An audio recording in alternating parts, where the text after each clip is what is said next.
맹모삼천지교라는 말을 굳이 인용하지 아니해도 우리 사람들이 어떤 환경에 머무느냐, 이것은 굉장히 중요합니다. 바리톤 김동규 씨라고 여러분 잘 아실 거예요. 10월의 어느 날에 이 노래들은 그분이 애창하는 곡 중에 하나죠. 이분이 어렸을 때에 작곡가인 아버지와 성악을 전공한 어머니 슬하에서 어린 시절을 보내면서 그 어머니가 집안에다가 계속 오페라를 틀어놔 놓는 것입니다. 지겨울 정도로 틀어놓는 것입니다. 오페라는 다 틀어놓는 것입니다. 이 꼬마 동규가 왔다 갔다 집안에 있으면서 그 오페라를 나중에는 다 외우게 되었어요.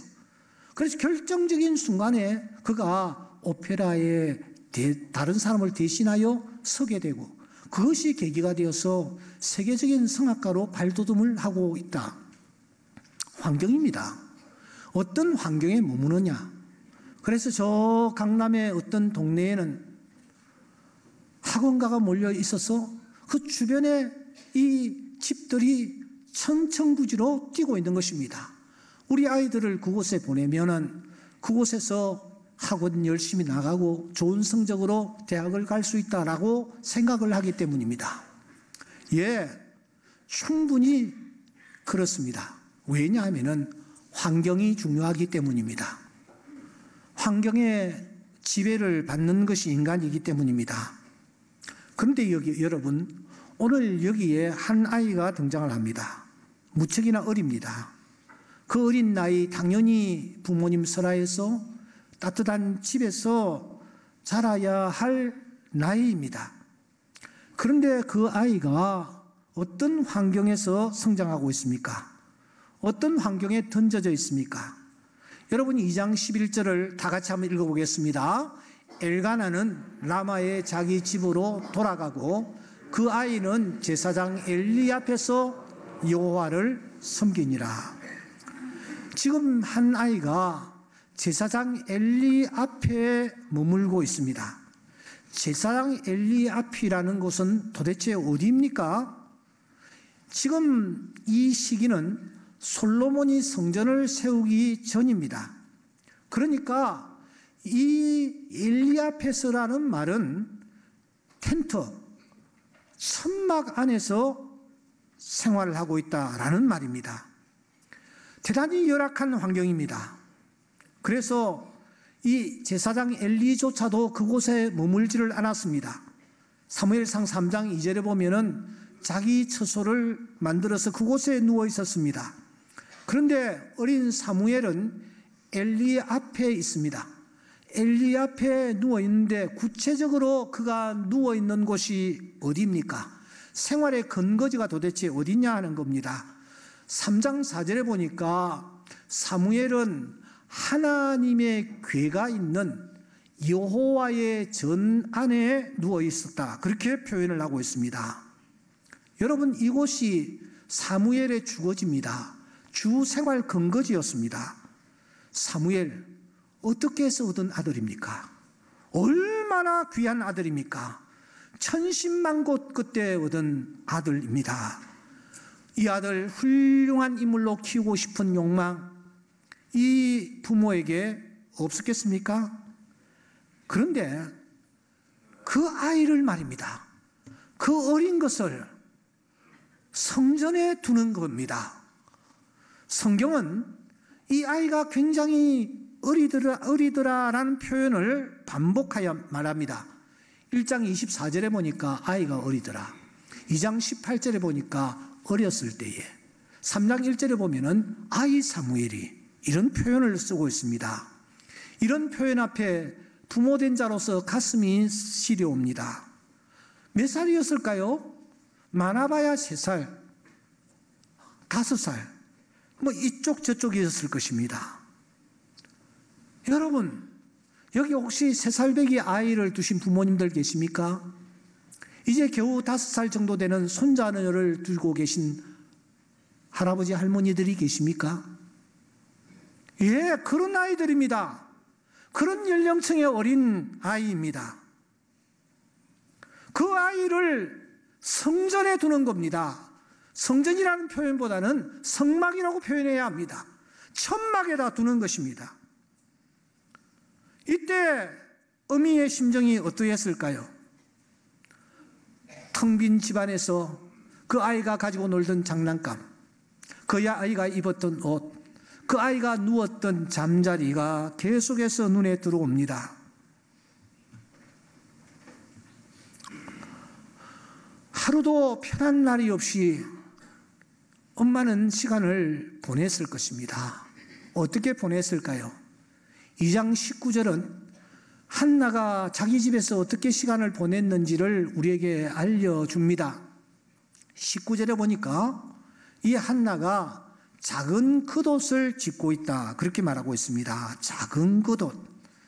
작은 겉옷을 짓고 있다라는 뜻은 도대체 어떤 의미를 담고 있는 것일까요? 여러분, 호모의 오디세이에 보면은 전쟁터에 나간 남편 이 오디세이를 기다리던 아내 페넬로페는 기다리며 남편을 기다리며 전쟁이 도대체 어떻게 되었을까? 그 전쟁에서 이겼을까 졌을까? 아니, 내 남편의 생명은 어떻게 되었을까? 그런 불안과 그런 초조함, 안달을 이기기 위해서 이 아내가 어떤 일을 하느냐 하면은 뜨개질을 시작하는 겁니다. 낮에는 뜨고 밤에는 떴던 그 실을 하나씩 다시 풀면서 그 긴 세월을 견뎌 나갑니다. 전쟁을 마친 남편 오디세이가 집으로 돌아오는 길도 그야말로 험난했습니다. 사이렌이라는 말이 여기서 나왔죠. 그 모든 만난을 극복하고 드디어 기대를 가지고 이 오디세이가 집에 들어왔을 때에 아내는 그 자리에 앉아 눈을 감고 자기 남편이 온 줄도 알지 못한 채 손님인 줄 알고 이 아내는 이렇게 말합니다. 손님, 신은 제게 슬픔을 주었습니다. 한량없는 슬픔이지요. 날이면 날마다 뜨개질을 하면서 한탄과 눈물로 세월을 보내고 있지요. 김상현 씨는 여자의 일생에서 이렇게 읊조립니다. 어머니는 헌 옷에서 틀실을 풀어내고 누나는 그 실로 새 옷을 만든다. 어머니의 헌 옷은 자꾸만 줄어들고 누나의 새 옷은 자꾸만 커져 간다. 어머니는 시름 한 올 풀어내고 누나는 희망 한 올 뜨게 세운다. 어머니의 일생이 속절없이 풀어져 버렸듯이 어머니의 옷이 흔적도 없이 풀어진다. 어머니의 옷이 있던 자리에 누나의 새 옷이 놓인다. 누나가 어머니가 된 것이다. 어머니의 일생을 이렇게 잘 표현할 수 있습니까? 어머니란 마치 헌 옷의 틀실처럼 풀려나가는 존재다. 그런데 풀려나간 그 틀실이 어느덧 새 옷으로 만들어진다. 어머니의 이 희생, 자식을 향한 자식들이 따뜻할 수만 있다면 자신의 모든 것을 기꺼이 그리고 아낌없이 다 풀어서 자식을 따뜻하게 해주겠다는, 자식을 덮어주겠다는 어머니의 그 간절함이 이 짧은 글귀에 그대로 녹아있지 않습니까? 지금 한나가 겉옷을 짓고 있습니다. 뜨개질을 아마 하고 있었을 것 같습니다. 허전하고 안쓰럽고 안타깝고 걱정이 되는 복잡하고 혼란스러운 마음을 그가 짓누른 채 뜨개질을 하고 있는 것입니다. 옷을 짓고 있는 것입니다. 아이 키가 1년 동안 얼마나 컸을까? 소매 길이는 어느 정도 하면은 딱 맞을까? 아니, 바지가랑이는 어느 정도 길게 해야 1년 동안 입을까? 옷에다가 솜을 넣을까? 여름 되면은 더울 텐데 온갖 생각들을 하면서 시를 뜨개질했다가 풀었다가 하면서 시간을 소비하는 것입니다. 수없이 많은 밤을 뜨개질로 지새우기도 했을 것입니다. 아들에 대한 그리움으로 눈이 퉁퉁 부은 적도 한두 번이 아니었을 것입니다. 이렇게 아이를 생각하면서 이 아이가 제대로 자라야 될 텐데, 이 아이가, 내 이 귀한 아이가 잘 성장해야 될 텐데 하는 마음으로 그가 이렇게 겉옷을 짓고 있었던 것입니다. 그런데 그 아이가, 성전에서 자라는 그 아이가 도대체 어떻게 되었습니까? 하나님께 드렸다라는 것은, 성전에서 생활한다라는 것은 여호와의 집에 심기운 것과 마찬가지입니다. 여호와의 집에 심기웠던 그 아이는 도대체 어떻게 되었습니까? 그 아이가 어떻게 되었느냐라는 이 질문 앞에 두 개의 두드러진 표현, 우리가 놓치지 말아야 할 중요한 두 개의 진리가 담겨져 있습니다. 그 첫째는 자란다라는 표현입니다. 여러분 2장 21절에 보시면 아이 사무엘이 자라니라 했습니다. 2장 26절에 보시면 점점 자란다. 3장 19절에 보면은 사무엘이 자라매라고 말하고 있습니다. 한 사람의 일생을 놓고 성경에는 약 2930명의 실명인물이 등장하는데, 한 사람을 놓고 마치 중계를 하듯이 계속 이 사람이 자란다, 자란다, 자란다라는 표현을 쓴 사람은 사무엘 유일합니다. 예수님의 성장기도 이런 표현을 자주 쓰지 않습니다. 성경은 마치 중계를 하듯이 이 사무엘이 자란다, 자란다, 자란다, 이렇게 계속해서 표현을 하고 있는 것입니다. 이 표현 속에는 어떤 의미가 담겨져 있을까요? 그저 무탈하게 잘 자라고 있다 하는 것을 우리에게 보여주는 것일까요? 또 하나 우리가 놓치지 말아야 할 중요한 표현이 하나 있습니다. 그것은 바로 2장 19절의 표현입니다. 2장 19절에 보시면 그의 어머니라는 표현이 등장을 합니다. 여러분, 이 그의 어머니라는 이 표현, 이 문구, 학자들은 그냥 넘기지 않아야 된다라고 강조합니다. 왜냐하면 소유권 문제가 여기 걸려있기 때문입니다. 사사시대에 여러분 입다 같은 사람이 이해가 될 수 있습니다만, 사사들이 하나님 앞에 자기의 자녀를, 자기가 믿는 신들에게 자기의 자녀를 드리는 경우가 왕왕 있었습니다. 그런데 사사기서 3장에 보시면 삼갈이라는 그런 사사가 등장을 합니다. 이 사람을 이렇게 소개를 하고 있죠.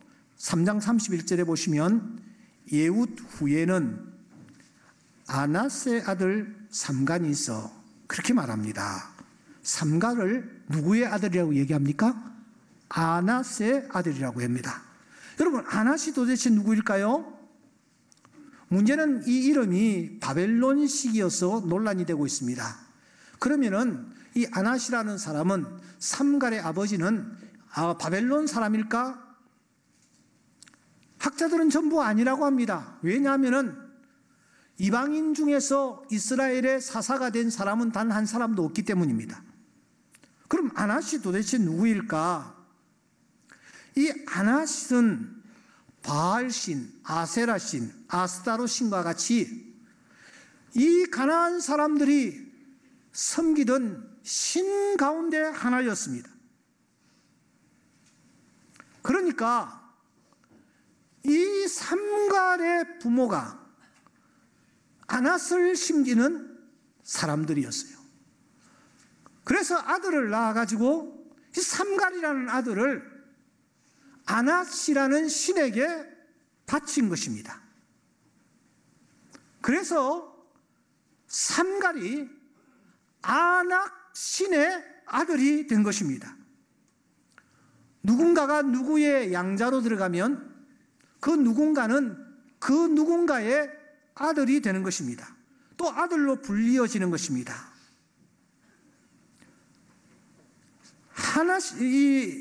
이 아낫의 아들 삼갈이라는 표현은 삼갈의 부모가 자기가 믿는 신, 아낙 신에게 자기의 아들을 바쳤다라는 뜻으로 학자들은 이해를 하고 있습니다. 그런 맥락에서 본문을 보십시오. 한나가 사무엘을 하나님께 바쳤습니다. 그러면 이제부터 이 사무엘은 누구의 소유가 됩니까? 두말할 필요도 없이 하나님의 소유여야 합니다. 그런데 성경은 이 사무엘을 누구의 소유라고 명명하고 있습니까? 2장 19절 그의 어머니가 그렇게 말하고 있습니다. 사무엘이 여전히 한나의 소유, 한나의 아들이라고 밝히는 것입니다. 사라가 이삭을 낳았습니다. 성경은 아브라함의 아들 이삭이라고 말합니다. 리브가가 아들을 낳았습니다. 성경은 그 쌍둥이가 이삭의 아들 에스와 야곱이라고 밝힙니다. 라헬이 애를 낳습니다. 근데 성경은 그 아이가 요셉의 아들이라고 밝힙니다. 같은 맥락으로 한나가 애를 낳습니다. 그러면 이 아이는 엘가나의 아들이어야 합니다. 그런데 단 한 번도 이 삼손을 엘가나의 아들이라고 밝힌 적이 없습니다. 처음부터 끝까지 이 아들은 한나의 아들이라고 말하고 있습니다. 여러분들 가운데서 여러분 이 사무엘을 엘가나의 아들이라고 기억하는 사람이 있습니까? 아무도 없습니다. 우리는 사무엘 하면은 그저 한나의 아들이라고 기억하고 말하고 있는 것입니다. 하나님께 이 사무엘을 바쳤습니다. 아들에 대한 소유권을 다 포기했습니다. 그런데 성경은 이 사무엘이 한나의 아들이라고 진술합니다. 이 사무엘이 엘가나의 아들이 아니라 한나의 아들이라고 진술하는 것입니다. 오늘 이 두 가지 중요한 사실은 오늘을 살아가는 우리들에게 어떤 메시지를 던져주고 있습니까?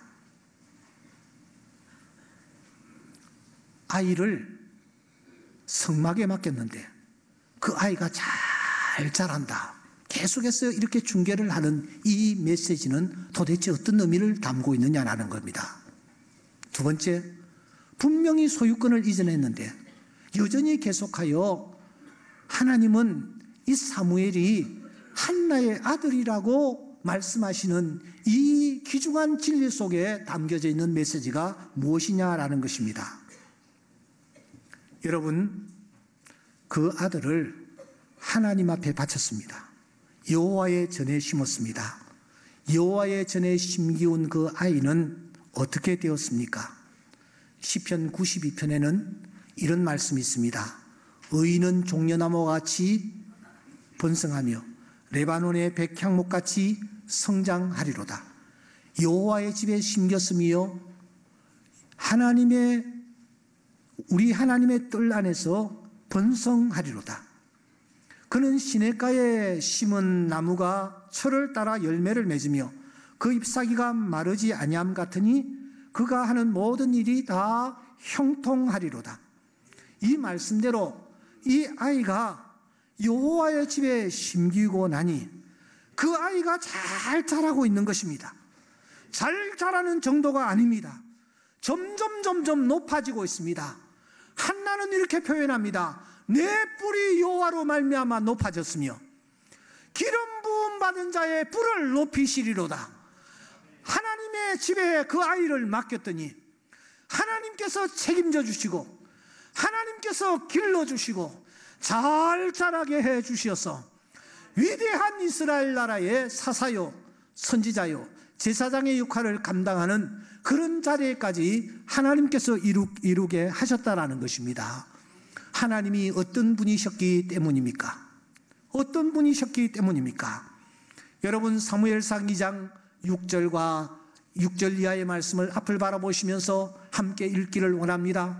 저는 신학 수업을 시작하면서 이 말씀 앞에 무릎을 꿇고 한자 한자를 누르면서 제가 이 말씀을 읽었습니다. 왜냐고요? 옥전도사야, 너가 앞으로 사역자의 길을 걸어간다고 하면 하나님이 어떤 분이신지를 알아야 돼. 그리고 하나님이 어떤 분이신가를 전해야 돼. 하나님이 어떤 분이신지를 아니? 한번 읽어봐 하고 제 멘토 되시는 어떤 분이 말씀했기 때문입니다. 우리 다 같이 한번 읽어보겠습니다. 시작. 여호와는 죽이기도 하시고 살리기도 하시며 소홀에 내리기도 하시고 거기서 올리기도 하시는도다. 여호와는 가난하게도 하시고 부하게도 하시며 낮추기도 하시고 높이기도 하시는도다. 가난한 자를 진토에서 일으키시며 빈궁한 자를 그름더미에서 올리사 귀족들과 함께 앉게 하시며 영광의 자리를 차지하게 하시는도다. 땅의 기둥들은 여호와의 것이라. 여호와께서 세계를 그들 위에 세우셨도다. 할렐루야. 하나님이 어떤 분이십니까? 하나님은 죽이기도 하시고 하나님은 살리기도 하시는 분이십니다. 소홀에 내리기도 하시고 그 소홀에서 올리기도 하시는 분이십니다. 가난하게도 하시고 부하게도 하시는 분이 하나님이십니다.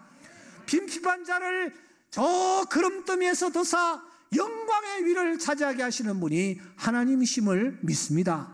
이 하나님 앞에 사랑하지만 귀하지만 하나밖에 없지만 그 아들을 맡겼을 때에 하나님께서 책임져 주시고 그 아이를 잘 자라게 하시고 드디어 영광의 위를 차지하게 해주시는 하나님, 이 하나님이심을 지금 한나가 고백하는 것입니다.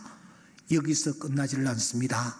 하나님께서 그 한나를 잘 키워가, 그 사무엘을 잘 키우셔서 사무엘을 다시 누구에게도 돌려주십니까? 누구에게로요? 한나에게로 돌려주시는 거예요. 한나의 소유가 되게 하시는 것입니다. 우리가 하나님 앞에 드릴 때에 하나님은 그것을 우리에게 다시 돌려주십니다. 30배, 60배, 100배의 결실로 돌려주십니다. 하나님은 우리가 드리는 물질 필요가 없습니다. 하나님은 우리가 하나님 앞에 드리는 것 아무 필요가 없습니다. 문제는 오늘 우리가 하나님 앞에 내가 귀중하게 생각하는 것을 얼마나 하나님 앞에 드리느냐를 테스트하실 뿐입니다. 얼마 전에 모 은행에서 DLF인지 그 해외에 있는 이 금리와 연동한 상품을 내다 팔았습니다. 팔면서 그 특별히 이제 리타이어 하신 분들, 이분들이 조금 가지고 있는 그런 얼마의 돈들을 바라보면서 여기에 저축하면은 우리 은행에서 이 저축한 원금에 엄청난 이자가 붙도록 해드릴 테니까 여기에 예금을 하면 좋다고 그렇게 크게 얘기하고, 이것이 손해를 본다라는 얘기는 조금 적게 하고, 그러니까 귀가 조금 어두운 분들은 앞에 큰 소리는 잘 들리는데 뒤에 작은 소리는 잘 안 들려. 야, 괜찮은 상품인가 보다 하고서는 이제 거기에다가 맡겼어요. 그런데 여러분, 결과가 어떻게 나타났습니까? 원금도 90%를 손해보는 그런 지경에까지 이르게 되어 한동안 금융권에 야단이 난 적이 있습니다. 하나님은 그러신 분이 아니십니다. 우리의 것을 하나님께 맡길 때에 하나님은 책임져 주시고 잘 자라게 해 주시고 드디어 그것을 우리에게 돌려주시는 분이 하나님이심을 믿습니다. 사랑하는 성도 여러분, 우리가 이제 하나님 앞에 감사하는 감사의 절기를 눈앞에 두고 있습니다. 지난 반년 동안, 그리고 지난 1년 동안, 아니 지금까지 걸어온 걸음들을 되돌아보면서 하나님 앞에 우리가 감사하는 것입니다. 그런데 하나님께서 우리에게 명령하시는 것이 있습니다. 신명기서 1장 26장 1절 이하에 보면은 여러분 만물이라는 말이 나옵니다. 만물을 소산의 만물을 하나님 앞에 가지고 오느라. 처음 익은 곡식이라는 뜻도 됩니다. 하지만 하나님은 말씀하십니다. 제일 귀한 것, 제일 소중한 것, 그것 하나님 앞에 가지고 나오라는 것입니다. 한나에게 있어서 만물은 그의 아들 사무엘이었습니다. 그 사무엘을 하나님 앞에 아낌없이 드렸을 때에 하나님은 사무엘을 데리고 가지 않으셨습니다. 그 사무엘을 다시 이 한나에게 돌려주시는 것입니다. 더 크게 하여 더 풍성하게 불을 높여서 하나님께서 이 한나에게 돌려주신 것입니다. 우리의 하나님은 이 하나님이십니다. 하나님 앞에 우리가 손을 펼 때에, 하나님 앞에 우리가 감사하는 마음으로 드리는 자세를 가질 때에 하나님께서는 우리의 삶에 개입하셔서 드디어 내가 필요한 것을 하나님께서 나에게 채워주시는 놀라운 은혜와 축복을 맛보게 해 주실 줄 믿습니다. 이 감사의 계절에 우리 모두가 그러한 놀라운 경험을 체험하는 그런 주의 귀한 자녀들 될 수 있기를 주의 이름으로 축원합니다.